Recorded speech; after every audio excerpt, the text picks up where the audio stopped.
سکندر صاحب، cipher case جی خان صاحب کی سزا تک پہنچ گیا، کیسے یہ سزا تک پہنچے؟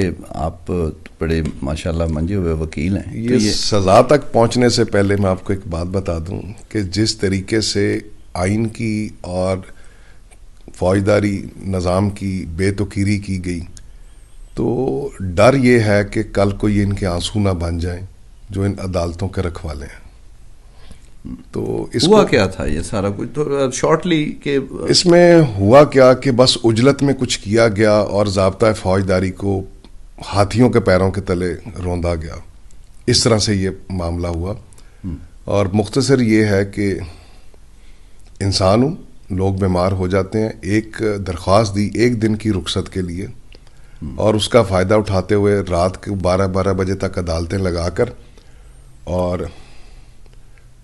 سرکاری اسٹیٹ ایکسپینس پہ ڈیفنس کاؤنسل کر کے کیس کو مکمل کرنے کی کوشش کی. مگر اس کے باوجود جب ہم ہفتے کو چلے گئے تو نوئنگلی عملے کو پتہ تھا CCTV کیمراز موجود ہیں، وہاں ریکارڈ موجود ہے. 9:27 پر میں وہاں گیٹ نمبر 4 پر جیل کے جو انٹری ہے، شاید 4 ہے یا 5 ہے، وہاں موجود تھا. اور میری موجودگی میں جج صاحب کا عملہ اندر گیا، مگر ہمیں دانستہ طور پر 10 بجے تک اندر نہیں جانے دیا گیا. اور اسی عجلت میں اعظم خان صاحب کا بیان بھی لکھا گیا. اور جب ہمیں اندر جانے دیا گیا تو جب میں انٹر ہوا تو ڈیوڑی کے اندر جج صاحب آ رہے تھے، وہ مجھے ملے اور وہ جلدی سے کمرے میں چلے گئے. تو جب میں ڈیوڑی سے نکل کر جا رہا تھا جو عدالت تھی، اعظم خان ملا. اعظم خان تو مجھے جانتا نہیں تھا، تو میں نے اعظم خان سے پوچھا کہ بھئی آپ کدھر جا رہے ہیں؟ تو اس نے کہا کہ جی میرا بیان جج صاحب لکھ رہے تھے، تو پھر ایک پیغام کوئی آیا کہ ڈیفنس کاؤنسل آ گئے ہیں. تو انہوں نے کہا جلدی کرو، بس ٹھیک ہے تمہارا بیان ہوگا. جی انہوں نے میرا بیان بھی نہیں لکھا. تو وہ اس طرح کی بات کہہ کے وہ چلا گیا. بہرحال پھر اس کے بعد جج صاحب تشریف لے آئے.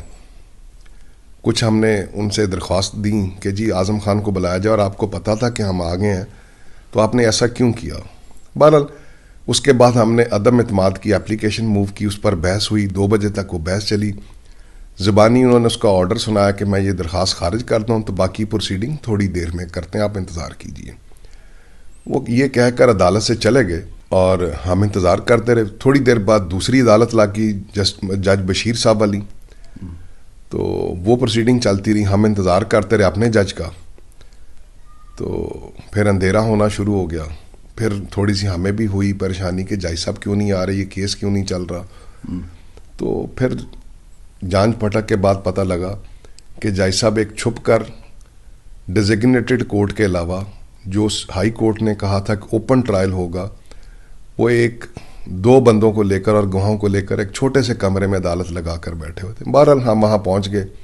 ہمارے پہنچنے پر انہوں نے ملزموں کو بھی بلا لیا اور ہمیں کہا کہ جی میں آپ کی درخواست خارج کر چکا ہوں، اب آپ کا رائٹ نہیں ہے، آپ ان پر جرا کریں. اب یہ جو سرکاری خرچہ پر ڈیفنس کاؤنسل اپوائنٹ کیے گئے یہ کریں گے اور آپ جا سکتے ہیں.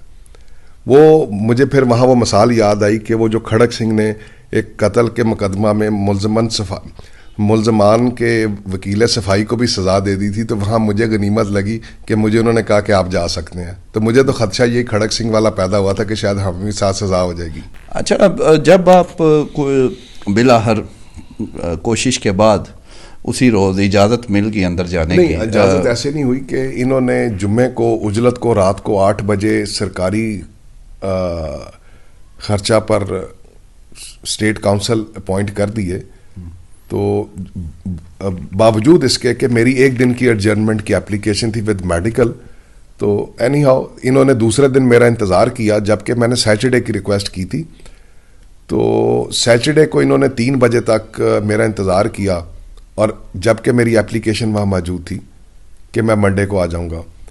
تو انہوں نے 3 بجے خان صاحب کی میرے سے بات کروائی، اور میں نے خان صاحب سے کہا کہ ابھی میں صحیح طریقے سے ٹھیک نہیں ہوں، اور اگر جج صاحب چاہتے ہیں مجھے 4 گھنٹے کا ٹائم دیں، میں لاہور سے ابھی اڈیالہ پہنچ جاتا ہوں. اور آگے بھی تو انہوں نے رات کو 8 بجے تک 11 بجے تک کام کیا، تو آج میری وجہ سے ساری رات کام کریں، آج ہی ہم اس کیس کو ختم کریں گے. تو جو ہی یہ جا کے اندر سپرنٹینڈنٹ جیل نے میرا پیغام دیا، انہوں نے 7 بجے سے لے کر 12 بجے تک سارے گواہ لکھ لیے اور منڈے کے لیے ڈیٹ رکھ دی.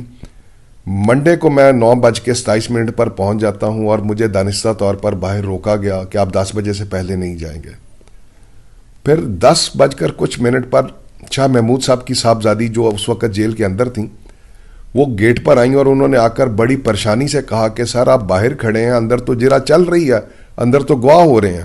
تو پھر ہم رش کی اندر زبردستی کہہ لیں یا ود پرمیشن, مگر پھر بھی وہ سارے سیکیورٹی کے راستے عبور کرتے ہوئے پراپر اسسٹ کرتے ہوئے کہ وہ اپنی فارمیلٹیز پوری کر لیں, اس میں کوئی 10-20 منٹ لگے. تو اس وقت تک وہ وہاں گہما گہمی ہو چکی تھی اور اعظم خان صاحب تشریف لے کر جا رہے تھے اور جائی صاحب خود پہلے اس سے باہر ڈیوڑی میں موجود تھے. تو جرا آپ پھر نہیں کر سکے, آپ صرف 4 جی پہلے والے 4 پر ہم نے جرا کی, اور وہ اگر کبھی عدالت میں ریکارڈ پڑھا جائے گا تو وہاں سے یہاں ہو جائے گا کہ ان 4 گاؤں میں کیا ہوا کہ سائفر کے متعلق تو یہ جو بیوروکریسی تھی یہ تو خود پریشان تھی کہ ہم غلطیاں کر بیٹھے ہیں, اور یہ تو وہاں سے ہی لیکیج ہو گئی چکی ہوئی تھی ان کی. ابھی تو عمران خان سائٹ میں بھی نہیں آتے ہیں اس میں. اچھا پہلے ہی لیکیج جی پہلے ان کے ہاتھ سے, ان کا کچھ بھی نہیں تھا. یہ آپ کو ان 4 گواہوں سے پتہ چلا؟ جی انہوں نے جو ریکارڈ پہ 4 گواہ مجھے اب تو نام یاد نہیں, وہ کرپٹو سینٹر کے تھے جن کے پاس وہ سائفر آتا ہے, اس کو جو اس کو اپنا ڈی کرپٹ کرتے ہیں اور پھر آگے کاپیاں بنائی جاتی ہیں. ان کا اپنا ریکارڈ ہی ان کے بیانات سے تضاد کرتا تھا, اور جو انہوں نے اپنا ریکارڈ پیش کیا اسے جب کورٹ ہائی کورٹ پڑھے گی سامنے آ جائیں گی چیزیں کہ وہ کہاں کیا اس کا حال کیا ہوا تھا انہوں نے. تو جن سے نہیں کر سکے جیرا وہ کون؟ جی وہ اہم لوگ تھے کچھ ان میں, مثلا جو ہمارے سفیر تھے اعظم خان تھے, اور یہاں سیکٹری موفا, وہ تو ان سے پہ تو ایسے کیا گیا کہ جیسے آپ موجود ہیں مگر ہم نے آپ سے جرا نہیں کرانی, یا ہمیں ان سے ڈر لگ رہا تھا یا ان کو ہم سے ڈر لگ رہا تھا, گواہوں کو اب پتہ نہیں کس کو کس سے لگ رہا تھا, چھپا کے رکھا ہوا تھا ہم سے.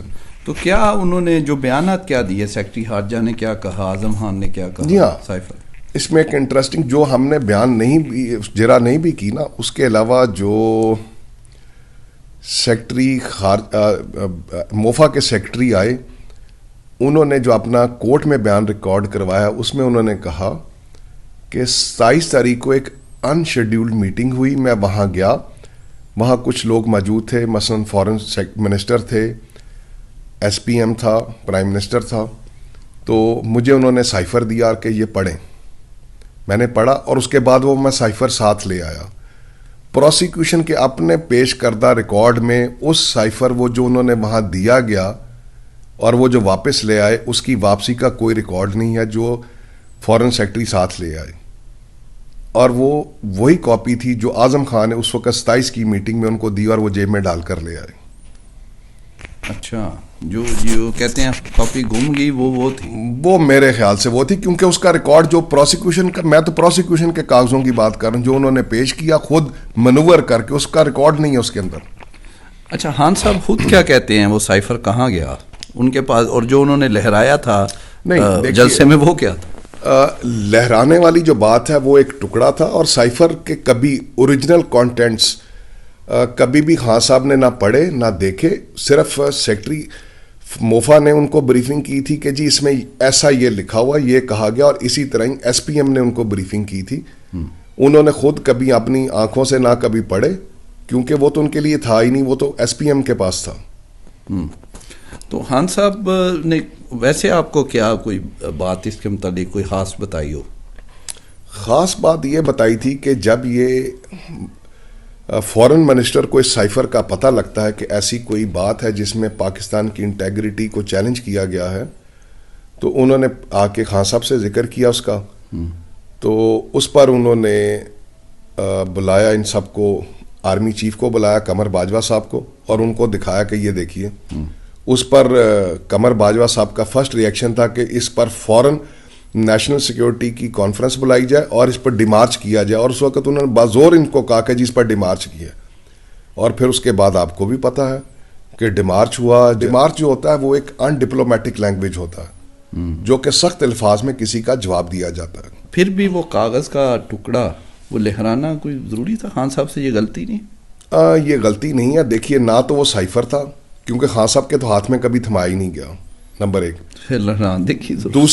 دوسرا جو لہرانے کی بات ہے نا, وہ ایک دیکھیے ان کا اوتھ کہتا ہے کہ ایوری پرائم منسٹر شیل اپنے جو ہوتے ہیں اپنی عوام کو وہ کانفیڈنس میں لیں گے, اور اگر ملک کی سالمیت کے خلاف کوئی بھی قدم اٹھایا جا رہا ہے تو اس پہ ان کو آگاہ کریں گے. تو انہوں نے ایک سمبولک ان کو بتانے کی کوشش کی کہ جناب آپ کے ملک کے خلاف کہیں بیٹھ کر یہ سازش ہو رہی ہے. اگر آپ غور سے دیکھیں تو یہ جو بائیڈن ہے, جب یہ نائب صدر تھے تو ان کا بیٹا ہنٹر بائیڈن, اس نے انلیگل کچھ بزنس میں انوالو تھا اور کچھ انکوائریاں ہوئیں, اور پھر انہوں نے دباؤ ڈال کر یوکرین کے کافی سارے لوگوں کو, اٹارنی جنرل کو ڈسمس فرام سروس کروایا انہوں نے. تو یہ تو بائیڈن صاحب تو اس عادت میں ہے. اچھا, اب ہائی کورٹ میں یہ جانا ہے معاملہ. جی ہاں, آپ کو کیا لگتا ہے کہ ہائی کورٹ میں یہ اس کی کیا؟ میں نے پہلے عرض کیا کہ جس طریقے سے ضابطۂ فوجداری کی بے توقیری کی گئی اور آئین پاکستان 10A کو پامال کیا گیا, اگر ہم نے اب بھی قانون کو پامال کیا تو پھر شاید ہم آنسو بن جائیں گی یہ عدالتیں, اور یہ آنسو ہوگا ان کے چہرے پر. ہائی کورٹ میں بھی آپ ہی ہوں گے؟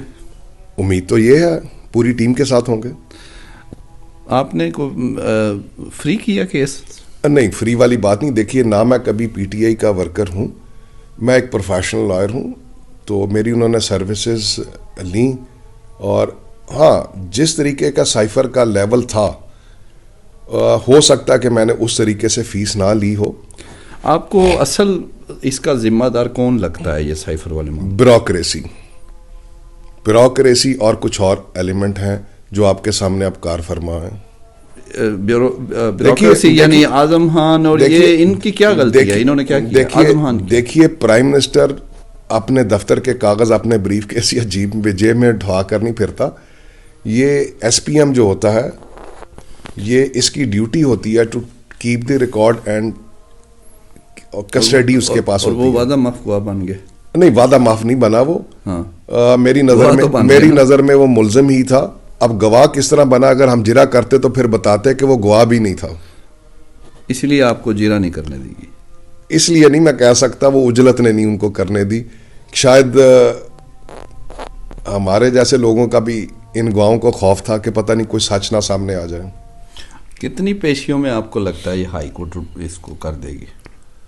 دیکھیے, میں پھر رپیٹ کر رہا ہوں کہ اگر کتنی پیشیوں والی بات نہیں ہے, یہ تو ایک پیشی میں کیس فارغ ہونے والا, کیونکہ اس طریقے سے روندا گیا فوجداری قانون کو. یہ کوڈ آف کرمنل پروسیجر جو باقی کیسز میں بھی آپ کو ایسا لگتا ہے یہ توشہ خانہ اور باقی کیسز میں نے کیے نہیں ہیں, مگر بلاٹنٹ قسم کی اس میں بھی تو دیکھیے نا کہ کیا قسم کی irregularities اینڈ لیگیلٹیز اڈاپٹ کی گئی ہیں. بس